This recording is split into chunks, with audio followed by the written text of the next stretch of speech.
What a lot of people don't understand, that employees can't make money, or if you're in a job, you cannot create wealth.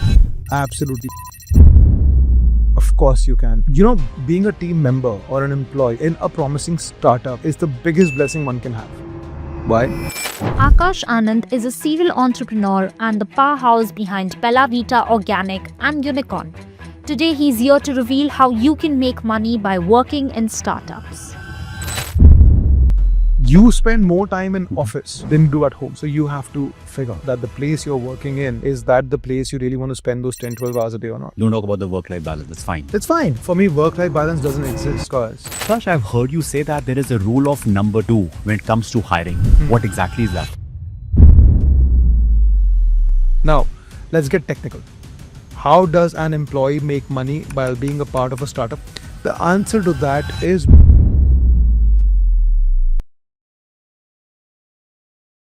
Welcome to Workwise with Naukri, sir. Hi, Davis. How are you? All well. How have you been? Very well, man. People are listening to us. Yeah. And they want to know, how did Aakash make so much of wealth? I am just an employee working in an organization. And this person has also seen an Instagram reel which says that only 3 people can make money. Business owners, investors, and the stars, the celebrities. I don't think so. How can employees make money? I think you asked me a question, how did Aakash Anand make so much wealth? I think we should rephrase this question. How did the top 13 CXOs working at Aakash's company or Aakash's group company or Ananta's group companies, BellaVita, etc., how did they make so much wealth, which they wouldn't have ever imagined that they would make? What a lot of people don't understand, where they say that, you know, employees can't make money, or if you're in a job, you cannot create wealth. Of course you can. The highest paid I'll give you an example. Gurgaon has this new housing or new apartments called Camellias, the most expensive apartments in the country. Yes. I was there for dinner last night and I was sitting on a table with a few gentlemen. Most of them had made their wealth by being the top CXOs of some very good startups or very famous companies of the country. Right? And this is what people have to understand. Yes. That if you want to create wealth, it does not matter you have to be an entrepreneur. You can actually be an entrepreneur. And I have been, you know, if you open my LinkedIn, my first article that I wrote on LinkedIn was actually about being an entrepreneur, because that's how I started my journey. For example, like Swiggy, 9,000 crores were earned by the employees of Swiggy. That kind of mindset that I will earn this much amount of money maybe after a few years. People always look for like short-term gains. What do you tell them about the mindset? You know, being a team member or an employee or an entrepreneur in a promising startup is the biggest blessing one can have. Why? You enjoy all the credits and all the merits of the journey, whereas you leave all the stress to the founder. And it's very deep, and you have to understand this very well.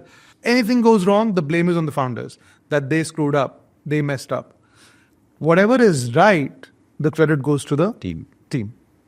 And that's our job. So when wealth gets created for the company, the team enjoys that wealth while having, founders don't take salaries. The team enjoys that wealth while having a stable monthly income coming to their homes. So what more do you want? If you're an entrepreneur or an employee, you are getting monthly checks, or monthly 1 tarikh ko, or maximum by 7th, you get money credited to your account. And God forbid, the company becomes successful. God forbid. There's a 1% chance. You create so much wealth that you wouldn't have done by your salary for the next 10 years. That is where the mindset needs to change. I'll relate this to getting married. Okay. Do you know, I read this somewhere, and it's actually true because I saw this in my life. Let's say and I'm saying woman and a man, okay? So let's say you're a woman and you're in your early 20s or mid 20s and you want to get married to a man, okay? And you're dating this guy, right? And you have 2 options, right? Let's say option 1, the man you're dating, is financially average. He's not gained that much success, but he carries this energy, or he's always talking about the fact that I'm this ambitious, I'll do this, I'll do that, I'll create this, I'll create that, blah, blah, blah, blah, blah, versus man number 2, who is kind of successful, as in a good role, making decent money to run a upper middle class household, both for you and him, but is not as ambitious as you would like, or is not very ambitious, right? Who's saying, yeah, I'm happy, this is working, we'll have a great life, there'll be a normal progression, safe life. Who would you end up marrying? The first one. The first one, why? That comes with a lot of risk. Yes, it does. Yeah. Then there is an aspirational element to it. That's the exact way how you should choose the company you want to work for, depending on yourself. If you join a company today where the company might have just started, but you can see that the founders, the investors, or the other team members are crazy passionate that we will create the largest XYZ in this ecosystem, versus you joining a company which is already established and you know you'll have a career progression which is the norm. 10% or 5% or 7% or 12% every annum, and you'll keep growing as the company grows, but there's no significant growth. That's exactly how you should choose a job or a career, depending on how ambitious you yourself are. Yeah. So about the risk appetite. As long as so I'll give you small examples, Please. right? When I was building BellaVita, and now that I'm building Unicorn and other companies I've built, a lot of people who are professionals or employees or team members who could have made great wealth at BellaVita or at the new companies that we are creating are not here, or did not join because they wanted a higher salary, right? Which was far more than what they actually needed to run their household. Okay, so I'll give you an example. Let's say that you can run your home very well at 14 lakhs per annum, and your current package is 14 lakhs per annum, and you're working in a stable company. Okay, you get a job offer at a BellaVita, which promises you, or you get a job offer at Unicorn, which promises you that, yeah, I'm a passionate founder, I'm doing this for the third time, I will ensure this company becomes a global multi-billion-dollar company in the next 5 years, right? And you see my vision, you buy my vision, but then you come and say, yaar, I need a 18 lakhs LPA because that is what I'm being offered at, let's say, LinkedIn, right? Now, LinkedIn is a great, stable company, but would you ever make a substantial growth at LinkedIn versus the growth you'll make at Unicorn by being number 2 or number 3? Not possible. So when the founder is going through so much pain by not taking any money home and looking for the big picture, why can't you survive at 14 lakhs per annum by keeping your package the same, but having the opportunity of facing or experiencing an entrepreneur live in action? That's the exact difference between visiting a zoo or visiting a safari. Why do enthusiasts visit a safari? Because that's where they see animals in action. Zoo mein to tamed hai. So working in a stable organization is important. But if you really want to create that next leap, let's say you have these 2-3 years in your life where you want to risk it. The best risk is by doing entrepreneurship. Because if the company fails, you've learned far more than what you've learned if the company flourishes. And that's what people should see. So as long as a startup or any organization which has a massive appetite can give you enough money for you to run a house, run your home, where your needs are being met, then don't worry. Keep your wants aside for the next 2 years. Work hand in hand with the founders or with the founding team or with the management and help that company grow further. The reward you'll get would be beyond imaginable. So Aakash, how does an employee create wealth in a startup? The answer to that is by owning equity in the form of ESOPs. See, the most important or the most expensive asset in life is equity. It is more valuable than land. The more equity you have in a company, in any company, in your investments, that's the more wealth you'll create. So, as an employee, if you're joining a startup, I would say negotiate harder on the ESOPs rather than negotiating on your package. That's very important. Got it. We all know that story of this guy who painted a wall in Facebook's office, and instead of getting paid in cash, he took equity, he took ESOPs, he took shares and made a few millions out of that, which was just a couple of thousand ka project. So similarly, if you're able to get ESOPs. Now, what are ESOPs? ESOPs is basically equity that gets vested over a period of 4 years or 5 years, where the more you work with the company, the more ESOPs you keep getting. They keep getting vested or matured. And that is like holding shares of that company, that once that company gets sold or gets listed or gets a Series B, Series C, Series D, you would be cashed out. And that's how you make your money. How much ESOPs can someone ask for in the first interview? Yeah, you can ask for anywhere between 100% to 50% of your salary. Let's say your salary is 25 lakh, 24 lakh rupees per annum. You can ask ESOPs worth 12 lakh rupees at the current valuation up to your 1 year's package. It totally depends on the negotiation, the opening, the position. And I feel everyone from senior to junior level should be asking for ESOPs. I somehow feel that employees aren't very clear with their personal values, that who they are from the inside. So the right strategy to know what exactly are my personal values, do they map with the environment, the culture of a startup world? How can he get to know? They can get to know this very easily. They can get to know what is the company doing? What is the culture of the company? What is the culture of the founder? Where does the founder come from? Culture of the investors. It's very easy to understand that would you be a fit in this company or not. And I think you can guess that the moment you spend about an hour in that office where you've gone to give an interview. So I don't see that as a very big challenge, Davis. What will you observe as an employee? I'll observe how the company is. How long have I been to wait before I start my interview? Okay. How have people greeted me in the company? How are the people's faces in that company? How's the decorum in that company? How corporate is it, or how startup vibey is it? I will see a lot of different factors. To the extent that how am I being served my coffee when I'm sitting on an interview? Everything. The way the HR would treat the person who gets the coffee, all those things. Everything. That, you spend more time in office than you do at home. So you have to figure that the place you're working in, is that the place you really want to spend those 10, 12 hours a day or not? Beautiful. Talking about money, Google pays a lot of money to get the top talent. Absolutely, it does. Right. And then Unicorn will not pay that much of money to have the same talent. And the employer again says that it's about the money, All this looks fine, fancy. But then how do you attract the top talent? You don't. You don't. What do you mean by top talent? Okay.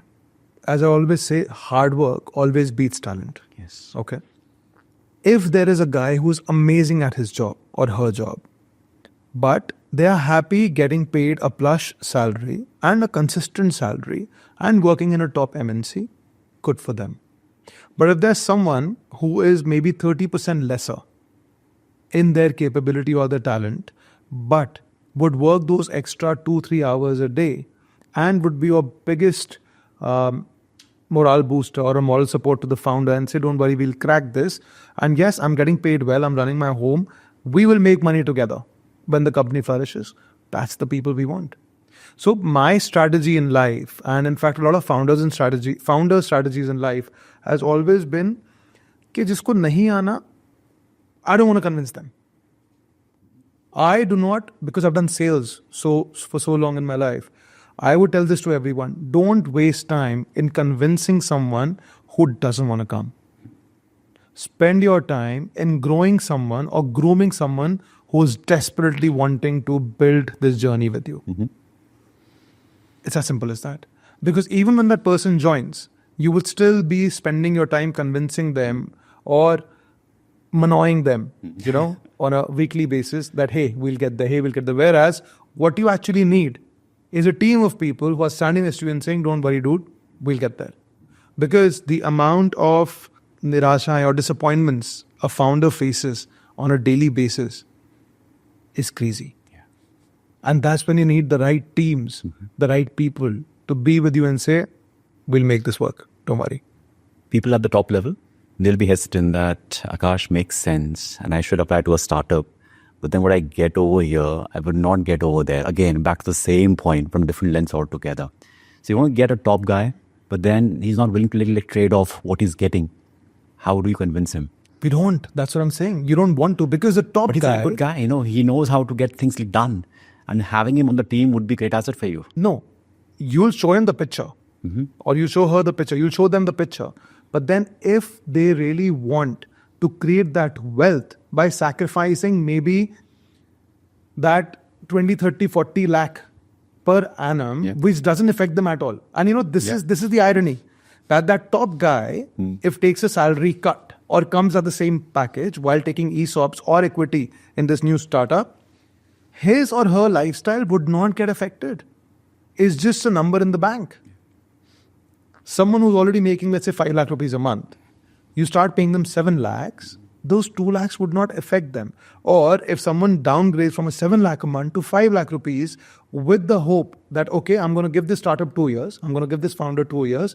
If it works, I will be making 100 times more than the delta of the money I've lost in this company. The moment people understand that, you'll have far more wealth creators in this country than there are right now.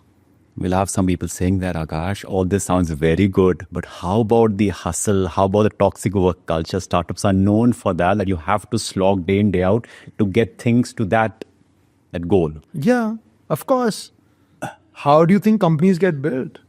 How do you think big businesses get built? And if you don't have, that's what I'm saying, you have to decide what kind of a person are you and what kind of a partner do you want to marry. If you want to enjoy those luxuries in life or whatever you long for, then you have to go through a few years of hardship. So first point is to be clear with what you want. To be clear of what life do you want. Or whom do you want to marry. Be very clear. Very you clear. Marry very clear. A guy in the government services, a stable job, 9 to 5 will be there with you, or someone who can build a dream life you've always had for. There's no wrong answer. Yes. Both are right. Both are right. You could be a person who could say, I'm happy living in upper middle class or a middle class life, or, and I'm saying middle class for a reason. Middle class, upper middle class, a great life to live, yeah? You've got your expenses met, you're driving a good car, your kids are going to a decent school, you've got a good social circle, you do a holiday a year, great. Yeah. But then don't be that person who is in a Kia Seltos looking at a Merc on the red light and saying, I wish I had this. Don't whine, don't complain. Don't complain. Then be happy where you are. And that's what's most important, Dave, is being content of where you are. If you could be happy and live that life, then you are not made for entrepreneurship, and that's fantastic, because entrepreneurs don't have an easy life. Debate was there when Samurthy said, I want a 70-hour week, or Bhavesh said that it's okay, only weekends are okay, it can be skipped. So people working in a startup, one is a close circle, close to the founder, the guys who joined initially. Then there are other guys who joined later on, may not get the ESOPs, may not get those perks and benefits or the future benefits. They're the culture is again toxic, hustle, 70 hours, 100 hours. But we won't make that money, which the top guys in the startup would make. What is their driving force? I'm going to make this statement, and I want to stick by the statement. Please. Founders are not loyal to anyone. Okay. Why do you say that? A successful entrepreneur or a successful individual is not loyal to anyone. Okay. And there's a very, very deep statement. Now, what does that mean? Let's say we are a very close-knit team of 7 people in a company. Let's say you're my number 2. And the guy at number 5 who thinks he'll never make it to the circle is slogging himself and working hard to prove a point. Yes. The founder would be the first one to recognize that guy, pick him up from there and bring him at a number 2 spot. You know why? Because we don't operate on hierarchy or politics or the bureaucracy of an organization.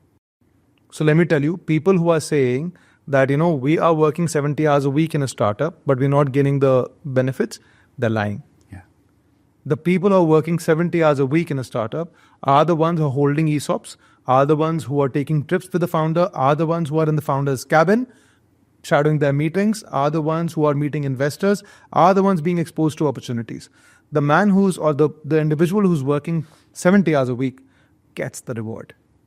The ones who are saying that we are working 70 hours a week and we don't get to see the good side, they're lying. They're not. Something like the top 11 in the Indian team. You have to be the best. Absolutely. There's a reason why there are people sitting on the bench. Yeah. If you played well in IPL or in Ranji, you would be picked up. You just participate for the extra 2 hours a day. That's it. People like me have done that. I know so many founders who come from being ex-employees. They have worked hard and they've worked harder, smarter, and have been more efficient when they were an employee in a company, and they look for the same. Don't talk about the work-life balance. That's fine. It's fine. The way I see the work-life balance, some people say it as 8 plus 8 plus 8. That's work-life balance for them. Some would see it as 5 plus 2, like 5 days of work and 2 days of balance. Yeah. I would say, okay, a few years and decades. A few years of work, and then you have like decades of life to yourself and time to yourself. That can be a broader perspective to see work-life balance. What do you say? No. For me, work-life balance doesn't exist. Okay. Because work-life balance is only for those who are not enjoying their work. Absolutely. Right? If you've landed into a job or a role that you deeply enjoy, you will never ask for a work-life balance. You manage a lot of teams. Employees might burn out when they have to slog so much. What do you do as a founder, or what people can do as employees in a startup to avoid burnout? Burnout. What do you mean by burnout? Burnout, again, is when you've slogged or when you've spent so many hours doing something and then you're tired. And you're like, dude, I need a break. I'm screwed. Nothing worked out. Dude, burnout only happens, and I'm going to keep going back to this like a broken record. Burnout only happens when you're not enjoying what you do. Yeah. If you enjoy driving, you can drive from Jammu Kashmir to Kanyakumari and not feel tired because you're enjoying the journey. So a burnout is only happening. And you can also blame the founders. I would say it's also my fault if I've got the right person for the wrong job or the wrong person for the right job. If if my HR is not being able to marry the person to the right job role, then we failed. Yeah. Massively we failed. When people marry, families get involved. Yeah. The right person is good, fit and all. How do you ensure that this person is the right fit for your job? It's actually the other way around, that when we get candidates who apply for different roles, and then we assess whether the person is making the right choice or not by looking at their history, work history, qualifications, what have they done? Do they even match the skill set? And a one-to-one interaction within the first 5 minutes gets it very clear to you if this is the right person for the role or not. So let's flip the situation, right? Sure. Rather than a founder assessing, let's say you're the candidate and I'm the founder. Rather than the founder assessing if you're the right person for this role, let's try and understand that today if you have to do a job, right? Or if you have to build your career in a company, what would be the most apt role for you? Okay. It's very simple. So I'll say, you're looking for a job now. Yes, sir. Let's say this is my company. And today, you are free to choose any role in the organization which pays you well and keeps you happy. What would that role be for you? A role where I have to talk to people. Okay. And that's what I enjoy. Okay. I can be in a sales profile as well, where I can help the business grow. That's what I even enjoy. Are you okay taking a lot of pressure? Because sales requires a lot of pressure. Yes, I'm open to that. Okay. That's fun. Okay. So good to go. Okay. So you basically, great. So you basically, so you basically want a job where, one, you are able to talk to people. Yeah. Number two, you are able to sell. Yeah. And you're saying you will not succumb to pressure. No. And you have to be open with me, Davis, because if you're not being able to take the pressure of sales, then the job which you want, which involves talking to people, is somewhat to do in communication and PR. So now I can open two streams for you. I can either have you join our communication and PR team, where you have to ensure you go to schools, colleges, companies, and communicate and inform them about what we do. That has no sales pressure. It is just awareness. So that's an awareness job. You'll get to talk to a lot of people, attend conferences, seminars, meetings, but there's no sales pressure, right? Versus I can put you in the corporate sales job where you have to go to different companies and convince their HRs or show them the value proposition at Unicorn and ensure that every week you get one company onboarded on Unicorn whose employees can come and take mental well-being sessions on the platform. But that means you'll have to make your cold calls, speak to people, you will have sales targets. Sales job would pay you 30% more than your job at communication. What would you like? I prefer the first one because your answer gave me clarity that what exactly do I want. I was open to like communication and also like sales, but the first option like this is what I want to enjoy. And the first option will give you 30% lesser money than the second sales option. That's okay. I'll do well in the first role. Great. So now this helps us identify that you are made more for a non-sales job, but a more comfortable job with less money. Yeah, perfectly fine. Great.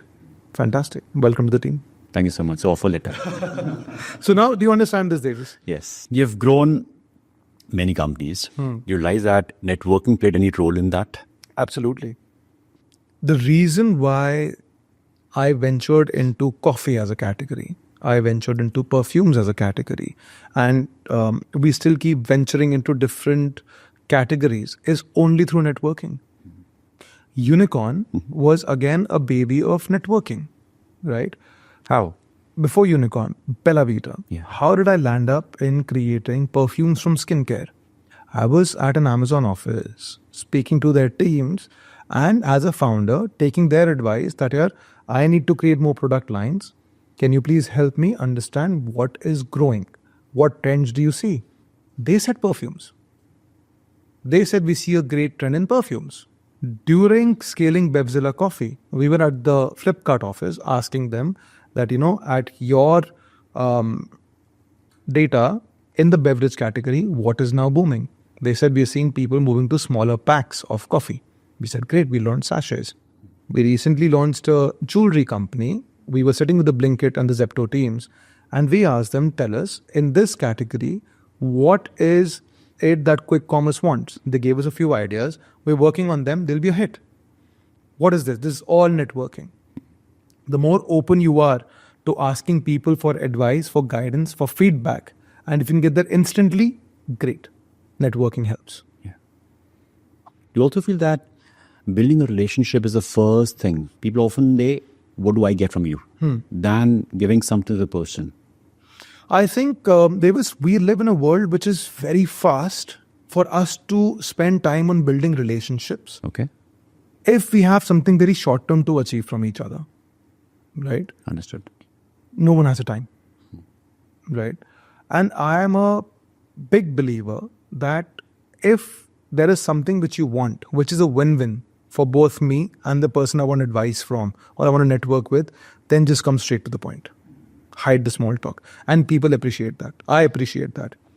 When I see a LinkedIn message or a Unicorn message or a WhatsApp which just says, hey Aakash, need 1 hour on a podcast for us to promote XYZ in employees to make our country a better or a more employee-friendly ecosystem.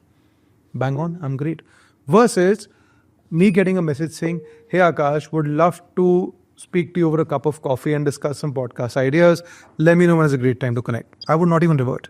Also the first few lines, I'm a big fan of your work, amazing work. And we don't need flattery. No one needs flattery. People who've made it know they've made it. They don't need flattery.